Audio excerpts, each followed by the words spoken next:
बच्चे की चाहत हर कपल का सपना होता है, लेकिन जब प्रेगनेंसी में दिक्कत आती है तो कई मिथक और गलतफहमियां सामने आ जाती हैं। खासकर महिलाओं को लेकर ये मान लिया जाता है कि अगर कंसीव करने में दिक्कत हो रही है तो गलती सिर्फ उन्हीं की है। लेकिन क्या वाकई ऐसा है?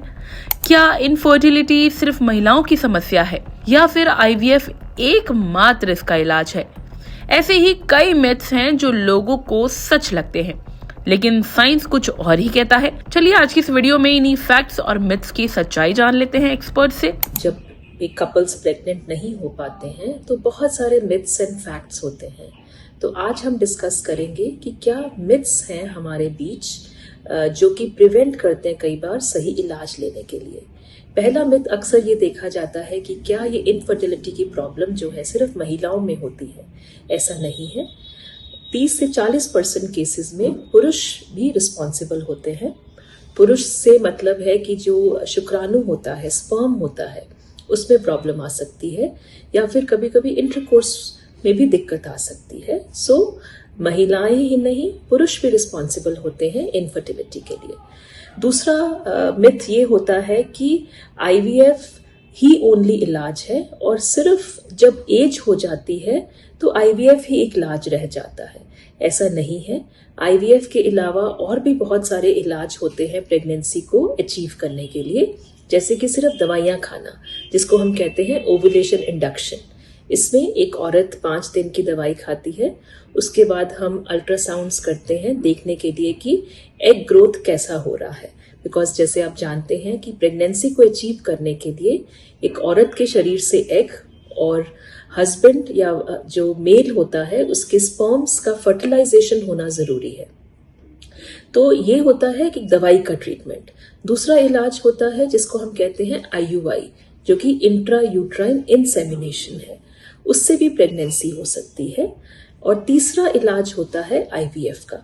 सो आईवीएफ ही नहीं है जो कि इलाज अवेलेबल है जिनके प्रेगनेंसी नहीं हो रही है, और भी बहुत सारे इलाज हैं। तीसरा मिथ ये होता है कि अगर मेरे पीरियड्स रेगुलर हैं एक औरत के तो इनफर्टिलिटी हो ही नहीं सकती। ऐसा नहीं है। रेगुलर पीरियड्स होने के बावजूद भी कई बार प्रेगनेंसी होने में दिक्कत हो जाती है। अगर 1 साल से आप ट्राई कर रहे हैं, पीरियड्स आपके रेगुलर है, आपने अपने हस्बैंड का स्पर्म टेस्ट करवा लिया है, वो भी ठीक है, तो वो उसको हम कहते हैं अनएक्सप्लेन्ड इनफर्टिलिटी। अनएक्सप्लेन इनफर्टिलिटी भी 30 से 35% केसेस में हो सकती है। सो अगर आपके पीरियड्स रेगुलर हैं, आपको लगता है आप में कोई दिक्कत नहीं है, बट फिर भी प्रेगनेंसी नहीं हो रही है, तो जाके बात जरूर करनी चाहिए। अगला मिथ ये होता है कि क्या मैं गर्भ निरोधक दवाइयां अगर खा रही हूं तो क्या उससे प्रेगनेंसी होने में दिक्कत हो सकती है फ्यूचर में। हम ये कहते हैं कि जनरली ये टैबलेट्स जो होती हैं हार्मोन्स की बनी होती हैं, इनसे कोई दिक्कत नहीं होती। बट ये भी जरूरी है कि बहुत टाइम तक, सालों साल ना खाएं इन दवाइयों को। जैसे मैंने कहा कि ये हार्मोन्स है। आपको लगता है कि अगर आपको बहुत लंबे टाइम तक प्रेगनेंसी को डिले रखना है तो बेटर है वो ऑप्शंस लें जिसमें कि हार्मोन्स की दवाइयां खानी ना पड़े, जैसे कि इम्प्लांट्स होते हैं या हम अंदर कॉइल डलवा लेते हैं यूट्रस के अंदर। और अगर आपको लगता है कि नहीं ये पॉसिबल नहीं है, तो अगर हार्मोन्स ही खाने हैं तो एटलीस्ट ब्रेक देते रहे। जैसे 3-6 महीने खा के ब्रेक दे दिया, फिर अगले 6 महीने खा के ब्रेक दे, तो वो बेटर रहता है।